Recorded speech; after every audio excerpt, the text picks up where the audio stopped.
Take that uniform off before you ever call me Dad again." My father's voice echoed across the crowded country club dining room, sharp enough to freeze every fork in midair. Over 40 relatives and family friends turned to look at me, their faces reflecting a mixture of shock and quiet satisfaction. My father stood at the head of the table, his face flushed with rage, pointing a trembling finger at the crisp dress greens of my military uniform.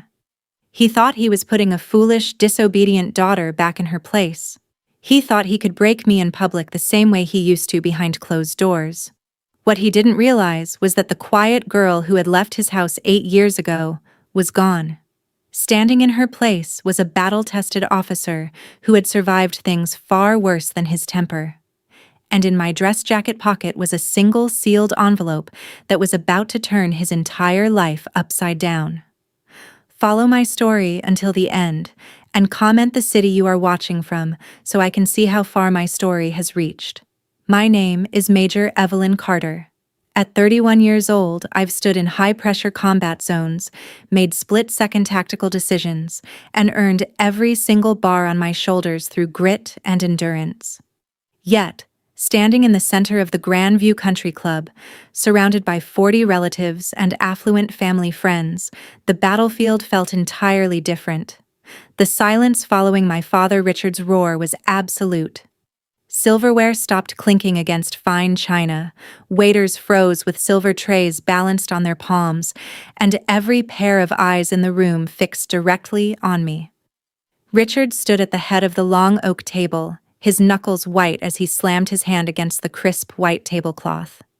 His face was flushed crimson, a vein throbbing violently at his temple as he pointed a trembling, accusation-filled finger straight at my dress greens. He expected tears. He expected the submissive, quiet girl who used to flinch whenever he raised his voice in our childhood home. He genuinely believed that by humiliating me in front of the entire family circle, he could force me to bow down, strip off the military identity I had sacrificed 8 years of my life to build, and beg for his acceptance. What he failed to realize was that his power over me had expired the day I swore an oath to serve something far bigger than his ego. I didn't flinch. I didn't drop my gaze.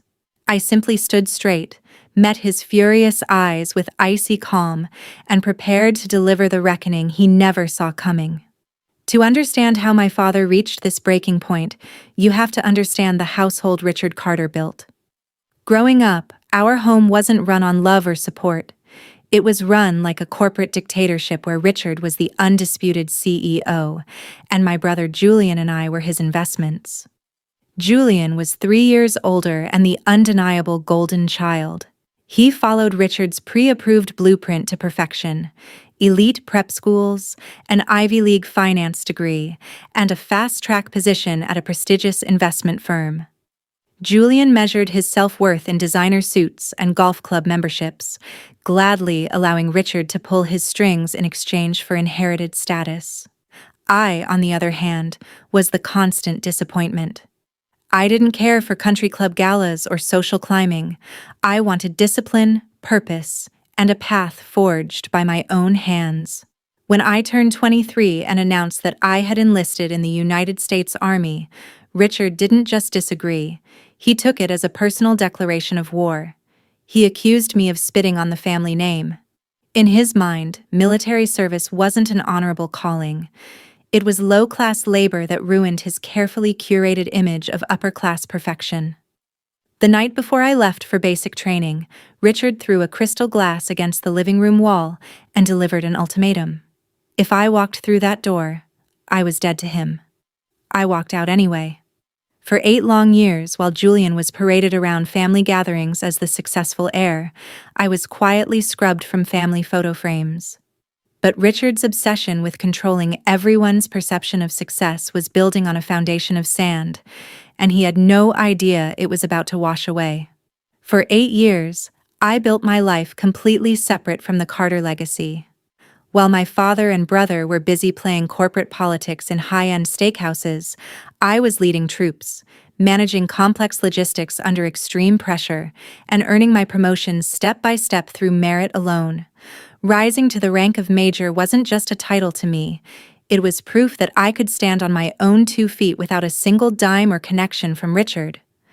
I deliberately kept my distance, ignoring the occasional passive-aggressive email from my mother trying to guilt-trip me into returning home. But 3 weeks ago, a formal invitation arrived at my base. It was a summons for a grand family dinner at the country club, hosted by Richard to celebrate Julian's official promotion to senior vice president at his firm. Attached was a handwritten note from Richard himself. It didn't offer congratulations on my recent promotion or ask how I had been. It simply read, "It is time you stop this childish military phase, come home, apologize to the family, and support your brother." He genuinely believed that after nearly a decade of silence, I would crawl back seeking his validation. He thought he could use Julian's achievement as a stage to finally force me into submission. What Richard didn't realize was that I wasn't attending the dinner to seek his forgiveness. I was attending to close the door on his toxicity once and for all. I arrived at the Grand View Country Club fully aware of the scene I was walking into. I chose to wear my service dress green uniform, medals pinned precisely, brass gleaming, every seam reflecting the standard of excellence I worked so hard to achieve. As I walked into the private dining room, the hushed chatter vanished. My mother looked away nervously, Julian smirked into his cocktail, and Richard's eyes darkened with immediate fury. He didn't greet me. He didn't offer a hug. Instead, as the main course was served, Richard stood at the head of the table tapping his glass to command the room's absolute attention. He began with a glowing speech about Julian, lavishing praise on his loyalty, his intelligence, and how he was the true pride of the Carter family name. Relatives nodded and clinked glasses, playing right into the grand display. Then, Richard turned his cold gaze toward me. "Some children understand duty to family," he announced, his voice ringing out across the room, "and others choose to disgrace us by parading around in cheap costumes, pretending to play soldier instead of joining the real world." I sat in stone-faced silence as he laid the trap he had been planning for weeks. He thought that by putting me on display in front of everyone we knew, the sheer embarrassment would force me to break down, apologize, and abandon my career. He worked himself into a theatrical rage, building up to his dramatic ultimatum. "Take that uniform off before you ever call me Dad again," he roared, slamming his hand onto the table. He waited for the tears. He waited for me to lower my head in shame. But the room was about to find out that Richard had fundamentally miscalculated who he was dealing with.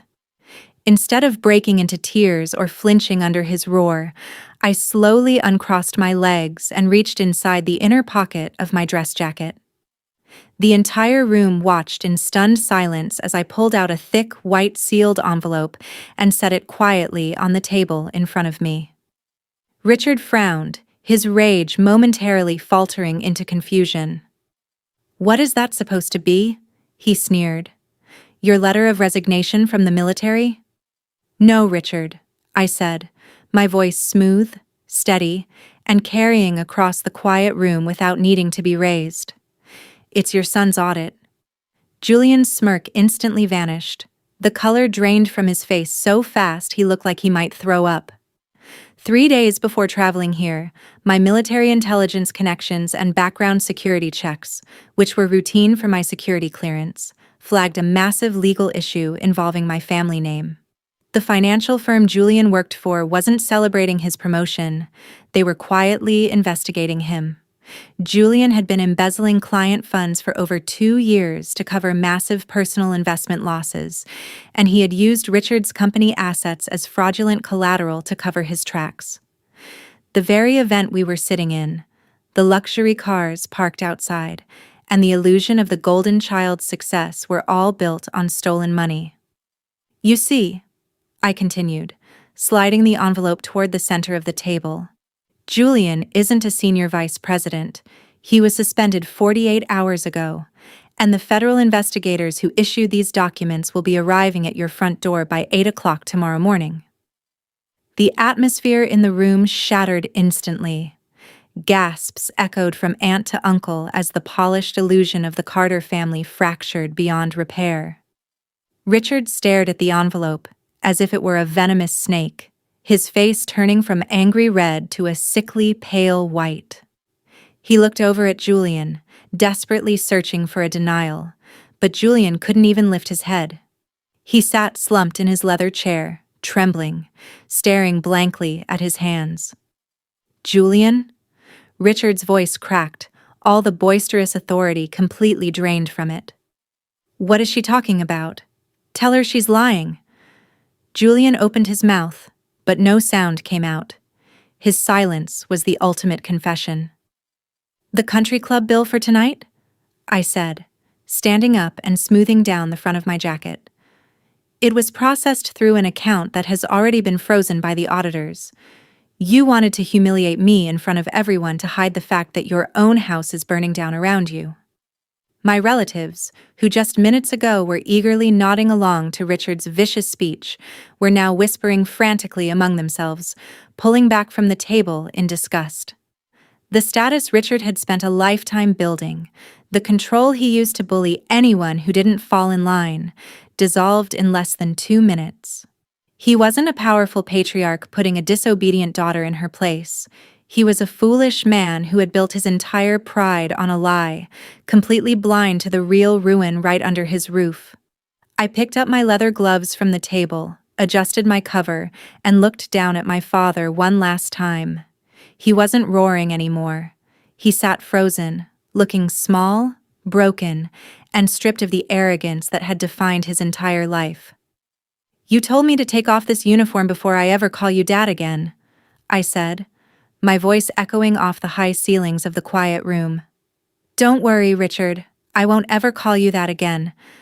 But I will keep wearing this uniform with pride, because unlike the life you built for Julian, nobody gave this to me. I earned it." Without waiting for a response, I turned on my heel and walked out of the Grand View Country Club. The heavy oak doors clicked shut behind me, sealing away the chaos, the quiet panic, and the hollow legacy of the family I was finally leaving behind for good. As I walked out into the cool evening air, I felt a weight lift off my shoulders that I hadn't even realized I was carrying. For years, I thought I needed my father's approval to validate my choices. But standing up for the truth proved that real strength isn't about controlling others or putting on a show for society. It's about honor, integrity, and having the courage to walk away from toxicity, no matter who it comes from. Now, I'm curious about your thoughts. What would you have done if you were in my shoes at that dinner table? Have you ever had to stand your ground against someone who tried to tear you down? Let me know your thoughts in the comments below. And if this story resonated with you, don't forget to like, subscribe, and check out the other story on your screen right now. Thank you for watching.